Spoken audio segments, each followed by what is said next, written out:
You are listening to Alex Nanlohi Podcast, to know the Lord and to make Him known.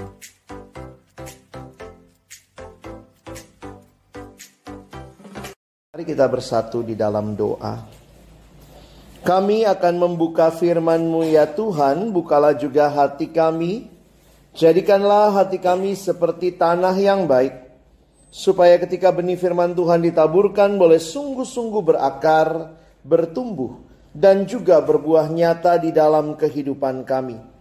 Berkati hamba-Mu yang menyampaikan, setiap kami yang mendengar. Tuhan, tolonglah kami semua, agar kami bukan hanya menjadi pendengar-pendengar firman yang setia, tapi mampukan kami dengan kuasa dari Roh-Mu yang kudus, kami dimampukan menjadi pelaku-pelaku firman-Mu di dalam kehidupan kami. Bersabdalah ya Tuhan, kami umat-Mu sedia mendengarnya. Di dalam satu nama yang kudus, nama yang berkuasa, nama Tuhan kami Yesus Kristus, kami menyerahkan pemberitaan firman-Mu. Amin. Itu perkenalan dari saya. Saya mungkin ada yang bingung gitu ya, karena saya Nanlohi itu papa saya Ambon. Ya, papa saya orang Ambon asli, mama saya orang Manado, Tionghoa. Jadi seperti ini. Itu nggak kayak zebra ya, hitam putih. Papa saya benar-benar hitam, mama saya benar-benar putih begitu ya. Nah, saya bersyukur boleh bertemu dengan Bapak Ibu sekalian. Dan pagi ini kita sama-sama akan melihat bagian firman Tuhan dalam tema yang diberikan kepada kita, Petrus mengasihi Yesus. Ya, mari kita lihat sama-sama di dalam Injil Yohanes pasal yang ke-21. Yohanes pasal yang ke-21, mari kita akan membaca ayat yang ke-15 sampai dengan ayat yang ke-19. Yohanes 21 ayat 15 sampai dengan ayat yang ke-19. Jika sudah menemukan, kita akan membaca bagian ini bergantian.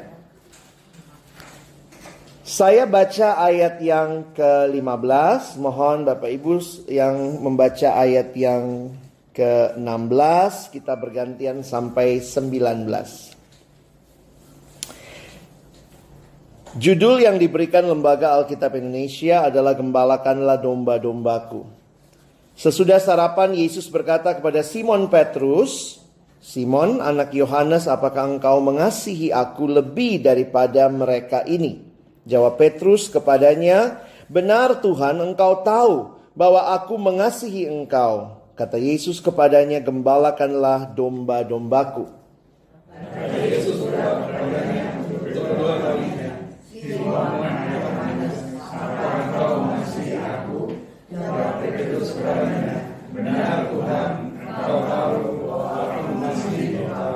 Kata Yesus kepadanya, "Gembalakanlah domba-dombaku." Kata Yesus kepadanya untuk ketiga kalinya, "Simon, anak Yohanes, apakah engkau mengasihi aku?" Maka sedih hati Petrus karena Yesus berkata untuk ketiga kalinya, "Apakah engkau mengasihi aku?" Dan ia berkata kepadanya, "Tuhan, engkau tahu segala sesuatu. Engkau tahu bahwa aku mengasihi engkau." Kata Yesus kepadanya, "Gembalakanlah domba-dombaku." Aku berkata kepadamu, sesungguhnya engkau masih muda, engkau mengikat pinggangmu sendiri, dan engkau berjalan kemana saja engkau kehendaki. Tetapi jika engkau sudah menjadi tua, engkau akan menurunkan tanganmu, dan orang lain akan mengikat engkau ke tempat yang tidak kau kehendaki. Dan hal ini dikatakannya untuk menyatakan bagaimana Petrus akan mati dan memuliakan Allah. Sesudah berkata demikian, ia berkata kepada Petrus, "Ikutlah aku." Bapak Ibu yang dikasihi Tuhan, setiap kali kita mengingat Petrus, apa yang kita ingat? Menyangkal Tuhan Yesus 3 kali, mengingkari Yesus. Ada juga mungkin ingat ayam berkokok, begitu ya. Jadi ini jadi satu perenungan buat kita. Mengapa tema kita hari ini bicara Petrus mengasihi Yesus? Bukankah yang paling kita ingat dia menyangkal Yesus? Apa yang mau saya ajak kita perhatikan sama-sama, bahwa perjalanan hidup Petrus bagi saya adalah perjalanan yang indah. Karena waktu kita melihat apa yang terjadi dalam hidup Petrus dan refleksikan ke dalam hidup kita, itu juga gambaran kehidupan kita. Tidak selamanya kita ada di dalam puncak-puncak kerohanian. Ada saat-saatnya kita juga ada di lembah-lembah yang sulit sekali. Bahkan mungkin kita bilang, oh saya mah mungkin tidak pernah menyangkal Yesus dengan kalimat saya. Tapi jangan-jangan dengan tindakan kita atau di hati kita yang terdalam, kita pernah juga menyangkal Yesus. Ketika kita melakukan apa yang tidak seharusnya orang Kristen lakukan, bukankah kita juga menyangkal Yesus? Jadi waktu saya melihat kehidupan Petrus, saya pikir Tuhan terima kasih. Ada gambaran teladan di dalam Alkitab melihat kepada seorang yang benar-benar bergumul dalam hidup yang mengikut Yesus dan mencintai Yesus. Dan saya rindu itu juga yang kita sama-sama renungkan pagi ini. Saya ingin mengajak kita melihat apa yang terjadi dalam kehidupan Petrus. Walaupun waktu terbatas, saya ajak langsung kita melihat peristiwa yang kita baca tadi, Bapak Ibu, ini sesudah Yesus bangkit. Setelah Yesus bangkit, kemudian Yesus akan tidak lama lagi akan kembali kepada Bapanya. Dan kemudian Yesus harus menentukan siapa yang melanjutkan pelayanannya. Memang ada sekian murid, tapi di antara para murid itu siapa yang akan menjadi pemimpin. Dan Yesus di dalam bagian ini menyiapkan Petrus. Wah, waktu saya lihat begini, wow, kenapa Tuhan pakai Petrus yang pernah gagal menyangkal dia sampai 3 kali? Bapak Ibu kalau mau cari hamba Tuhan, cari yang pernah gagal. Memang kami nih hamba Tuhan disorotnya luar biasa ya. Carinya sempurna sekali gitu ya. Tapi Bapak Gereja, salah satunya Petrus ya, tentu kita harus jaga diri kita. Kami juga hamba Tuhan harus jaga diri. Tidak boleh berasumsi, oh Petrus pernah gagal, saya gagal aja gak apa-apa begitu ya. Tapi memang realitanya orang tidak mau cari orang yang pernah gagal. Orang tidak mau mendapatkan hamba Tuhan yang pernah gagal. Tapi realita yang lebih dalam lagi, setiap manusia, bahkan hamba Tuhan yang juga manusia pernah gagal. Dan disinilah kita melihat anugerah Tuhan. Kita lihat hidup Petrus, kita lihat hidup Yudas. Kalau kita lihat Yudas, Bapak Ibu mungkin masih ingat, sama-sama punya pengalaman yang menyedihkan. Petrus menyangkal Yesus, Yudas juga menjual Yesus. Tapi kemudian Bapak Ibu lihat, Petrus bertobat, Yudas tidak. Dia pergi menggantung diri dan mati. Nah, di sini saya ingin mengajak kita melihat apa yang Tuhan Yesus berikan kepada Petrus. Sebelum kita bicara Petrus yang mengasihi Tuhan, maka perhatikan ketika Tuhan Yesus mau kembali kepada Bapanya, dia mau mencari orang yang melanjutkan pelayanannya. Dia mencari dengan menanyakan satu pertanyaan sampai 3 kali. Apakah engkau mengasihi aku? Biasanya kalau kita cari majelis, cari hamba Tuhan, apa kita tanya pertanyaan ini ya sampai 3 kali gitu. Cari pengurus lansia, apakah engkau mengasihi aku? Apakah saudara mengasihi Yesus? Kita bisa lihat kriteria ya, umur begini, ya terus lihat masih sehatkah, atau kemudian ada banyak kriteria yang kita berikan. Tapi ternyata Tuhan Yesus cuma meminta satu kriteria dari orang yang melayani dia. Apakah engkau mengasihi aku?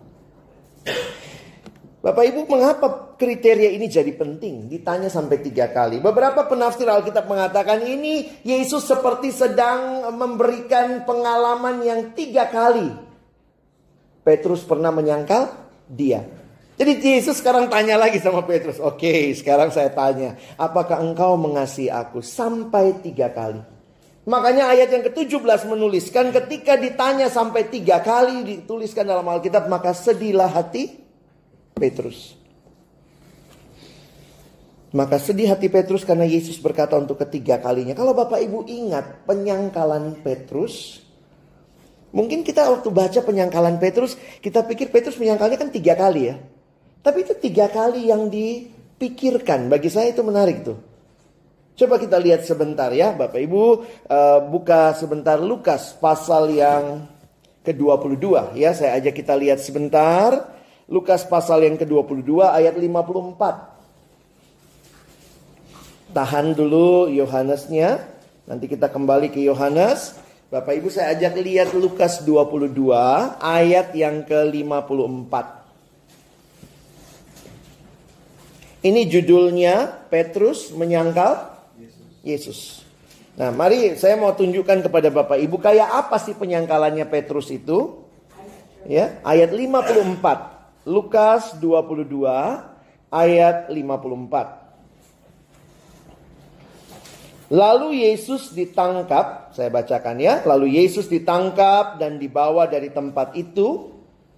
Ia digiring ke rumah imam besar dan Petrus mengikut dari jauh. Perhatikan ayat 55. Di tengah-tengah halaman rumah itu, orang memasang api dan mereka duduk mengelilinginya. Petrus juga duduk di tengah-tengah mereka. Seorang hamba perempuan melihat dia duduk dekat api, ia mengamat-amatinya lalu berkata, juga orang ini bersama-sama dengan dia. Tetapi Petrus menyangkal, katanya, bukan, aku tidak kenal dia. Nah, ini penyangkalan yang keberapa? Pertama kali, ya. Nah, jadi kalau Bapak Ibu perhatikan ceritanya, habis menyangkal itu kira-kira Petrus pikir apa ya? Ya ampun, kenapa saya menyangkal Yesus ya? Jadi Petrus itu tidak menyangkal 3 kalinya, bukan begini. Kau kenal dia ya? Tidak. Itu juga 3 kali toh, ya. Bukan begitu penyangkalannya. Habis menyangkal, lalu ada jeda waktu. Nah, di situ saya lagi pikir, kira-kira bagaimana ya perasaannya Petrus? Coba Bapak Ibu kalau habis bikin salah, terus pikir kan, lalu ditanya lagi. Nah, lihat ayat 358. Tidak berapa lama kemudian seorang lain melihat dia lalu berkata, engkau juga seorang dari mereka. Tapi Petrus berkata, bukan, aku tidak. Jadi habis menyangkal itu jeda lagi waktu. Jadi ini yang saya katakan tadi, Petrus menyangkal dengan sadar. Karena pasti waktu habis dia menyangkal, dia pikir lagi, aduh kenapa ya? Kenapa saya menyangkal Yesus? Saya kan sama-sama dengan dia. Aduh kenapa saya ini? Lalu ayat berikutnya, ayat 59 mengatakan, dan kira-kira sejam kemudian. Pertanyaannya sama, sungguh orang ini bersama-sama dengan dia sebab ia orang Galilea. Tapi Petrus mengatakan, bukan aku. Aku tidak tahu apa yang kau katakan. Seketika itu juga sementara ia berkata, berkokoklah ayam. Lalu berpalinglah Tuhan memandang Petrus. Ini satu hal yang sangat unik ditulis dalam Injil ini. Makanya ada seorang pelukis yang coba menggambarkan. Waktu itu Yesus ada di dalam pengadilan. Ingat, Petrus tuh ada di luar. Tapi kalimat ini menarik sekali. Kalau sinetron itu ya, Petrus berkata, seketika itu juga ayat 61. Lalu berpalinglah Tuhan memandang Petrus. Jadi kalau di sinetron itu jadi lama gitu ya. Gitu ya. Dia lihat terus begitu. Saya coba membayangkan Yesus memandang Petrus. Kalau Bapak Ibu jadi Petrus, kira-kira Bapak Ibu akan pandang Yesus lagi? Gitu. Pelukis itu melukiskan lukisannya. Yesus memandang Petrus dan Petrus memalingkan wajahnya. Tidak sanggup melihat Tuhan. Petrus memalingkan wajahnya. Di sini membuat saya menyadari betapa tidak mudah menjadi seperti Petrus ini. Inilah pengalaman yang kalau kita lihat juga hidup kita suka begitu ya, tanpa kita sadari. Menyangkal Tuhan dengan sadar.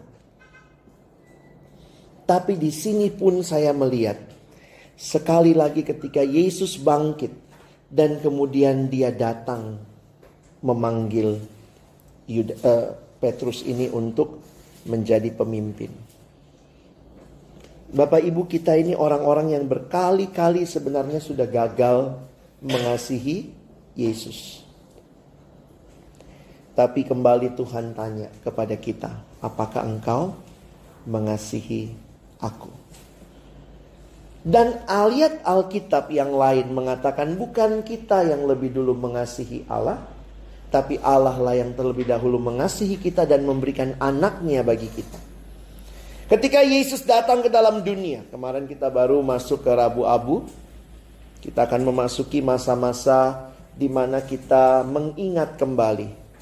Ini masa sengsara ini atau persiapan sebelum Jumat Agung dan Paskah, kita diarahkan melihat kepada apa yang Yesus sudah lakukan bagi kita. Di kayu salib dia menyatakan kasihnya yang besar kepada kita. Yesus bertanya kepada Petrus, apakah engkau mengasihi aku? Dan Petrus berkata, ya Tuhan, aku mengasihimu. Nah, apakah ini juga jawaban kita? Kita yang sudah melihat karya Kristus di kayu salib yang diberikan bagi kita, apakah kita juga mau mengasihi Tuhan yang sudah terlebih dahulu mengasihi kita? Saya harap opa, oma, bapak, ibu, saudara sekalian di tempat ini, tambah tua harusnya kita tambah cinta Tuhan ya. Tambah tua harusnya kita makin menikmati, terima kasih Tuhan. Kalau saya boleh ada hari ini, semua karena anugerah-Mu.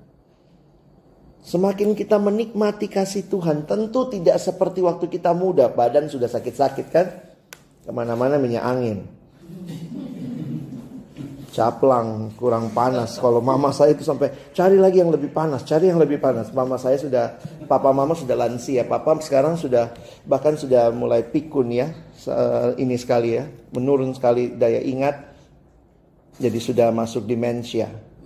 Mulai ulang-ulang, makan bisa rasa sudah makan, belum makan, gak tahu kapan gitu ya. Nama kami anak-anak kebolak-balik semua. Tapi mama masih sehat, cuma biasa kaki, lutut begitu ya.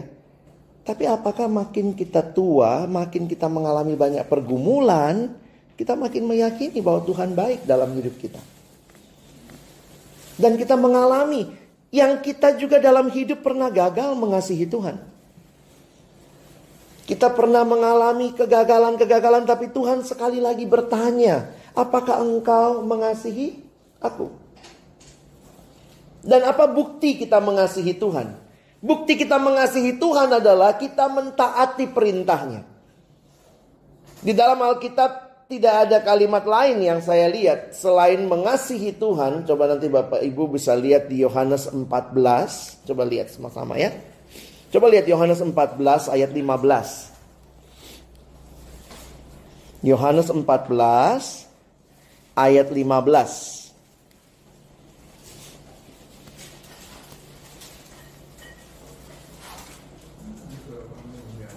Ya, silakan yang sudah ketemu Pak, boleh dibaca. Jikalau kamu mengasihi aku, kamu akan menuruti segala perintahku. Apa bukti mengasihi Tuhan?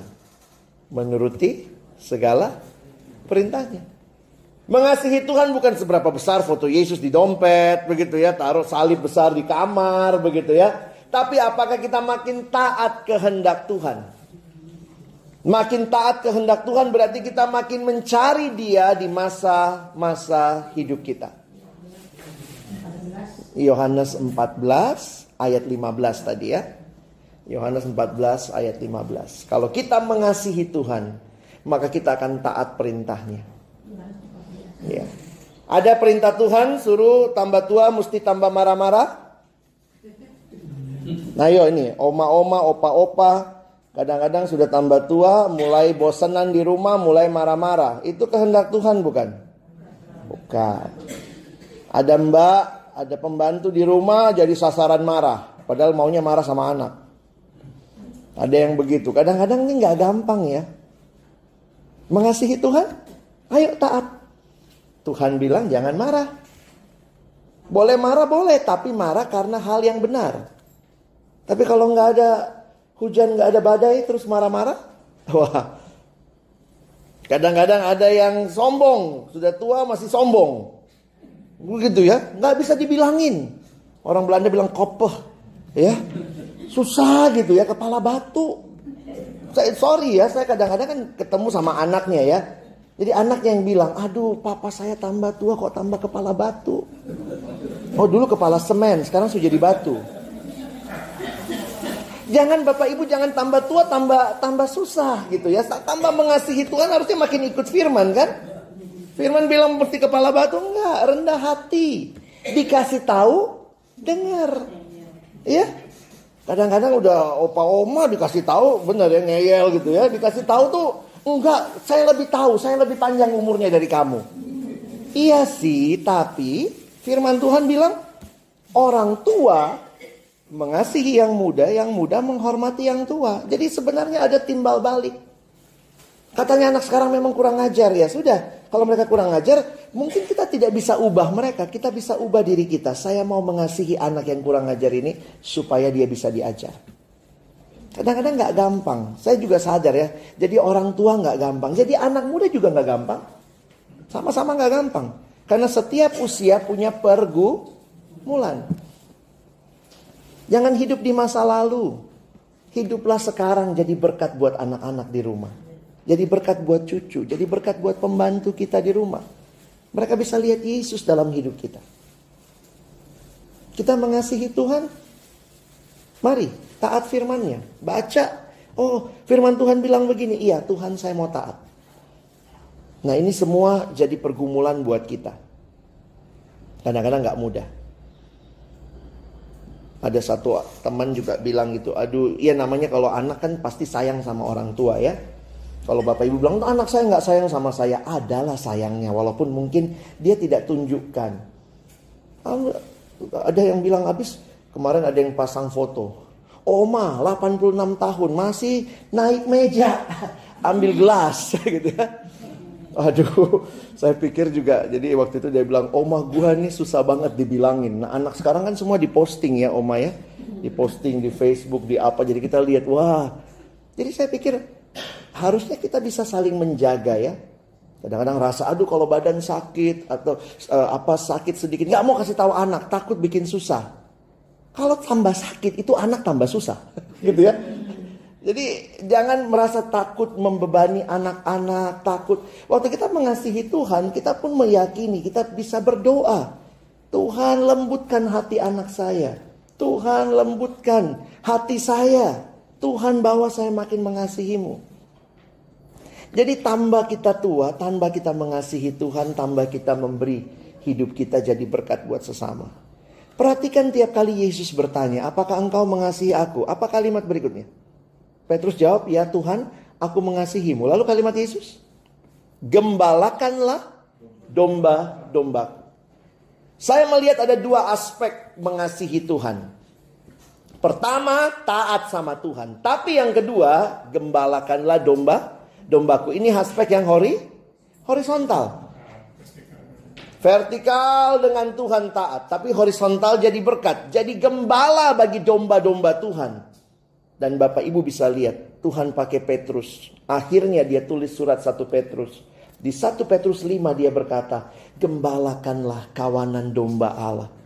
Jadi akhirnya hidup Petrus tambah tua pun bisa jadi berkat buat jemaat. Bapak Ibu kadang-kadang kalau lihat ya. Lansia mungkin lebih semangat dari remaja ya. Lebih rajin kumpul ya. Kadang-kadang saya pikir yang tua bisa jadi berkat, bisa. Bapak Ibu bukan beban. Engkau bisa jadi berkat untuk jemaat ini, engkau bisa mengasihi. Mungkin kita nggak bisa lagi karena majelis ada batas umurnya begitu ya. Kita bisa jadi apa? Kita bisa jadi pendoa. Kita bisa jadi orang yang menyalami orang-orang di sekitar kita pada hari Minggu. Kita bisa jadi berkat melalui senyuman kita. Kehadiran kita harusnya jadi gembala.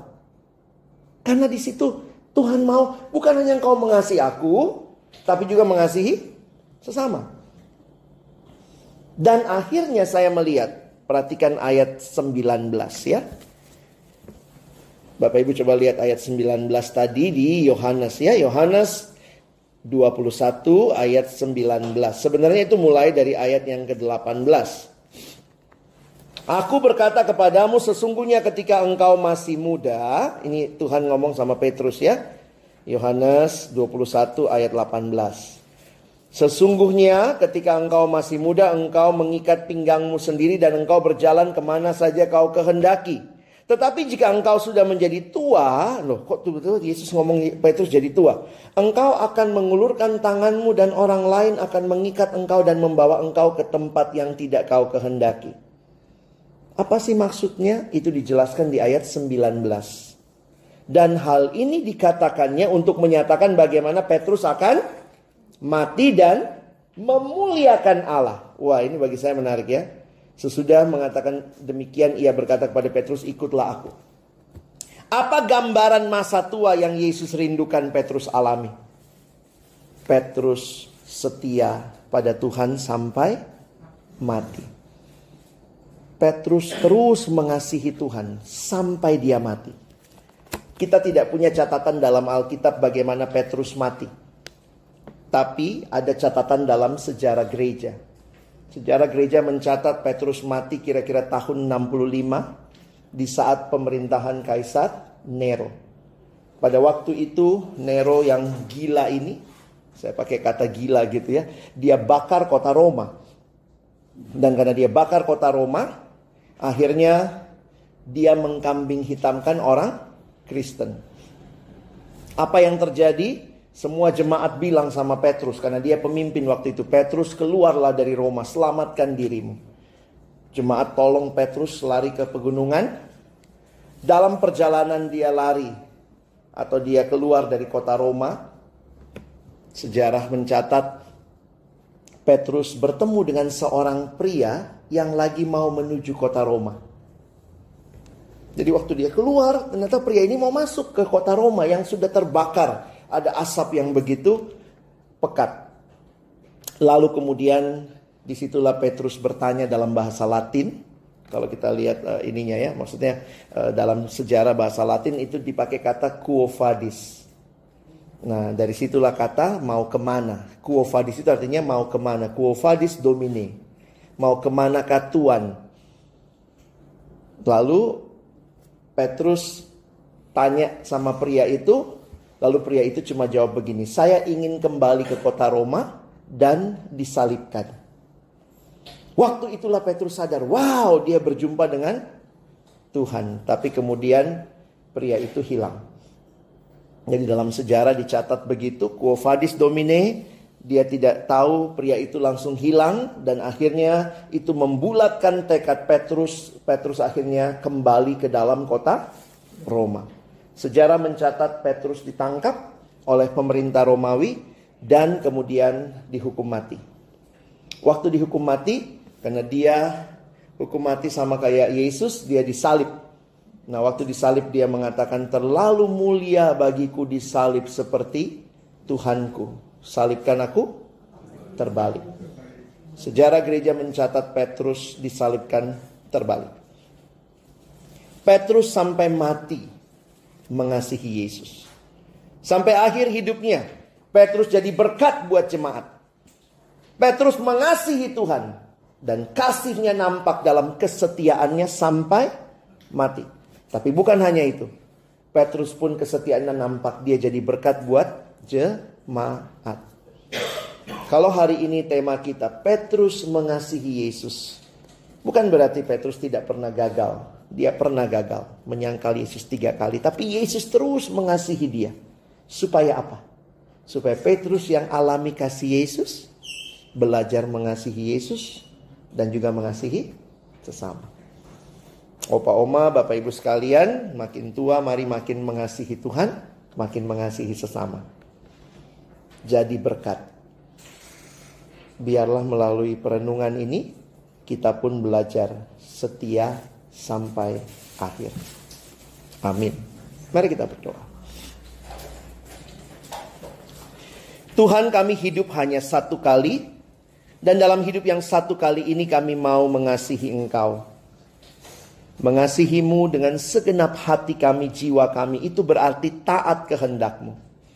Bukan mengikuti yang kami mau, tapi mengikuti yang Tuhan Yesus mau. Dalam hidup kami yang hanya satu kali ini, teruslah jadikan kami berkat bagi sesama. Sebagaimana teladan Petrus, dia memberi diri mengasihi Tuhan, bahkan rela mati, disalibkan terbalik. Itu bukti dia terus mengasihi Tuhan sampai akhir hidupnya. Tapi juga dia menulis surat 1 Petrus, 2 Petrus, dan dia menjadi berkat besar bagi jemaat. Tuhan, biarlah Bapak Ibu, Opa Oma semakin tua, semakin mengasihi Tuhan seperti Petrus. Dan semakin jadi berkat bagi keluarga, anak-anak, cucu, pembantu, supir, siapa saja yang ditemui. Bahkan di dalam gereja Tuhan, dalam masyarakat. Biarlah dalam masa tua, mungkin sulit pergi ke banyak tempat, tapi bisa dengan doa, bisa dengan kerinduan mengasihi, dengan senyuman boleh terus jadi berkat di tengah-tengah keluarga, gereja, dan masyarakat. Kami bersyukur untuk firman-Mu. Tolong kami bukan cuma jadi pendengar firman, tapi jadikan kami pelaku-pelaku firman-Mu di dalam hidup kami. Dalam nama Tuhan Yesus kami bersyukur, kami berdoa. Amin.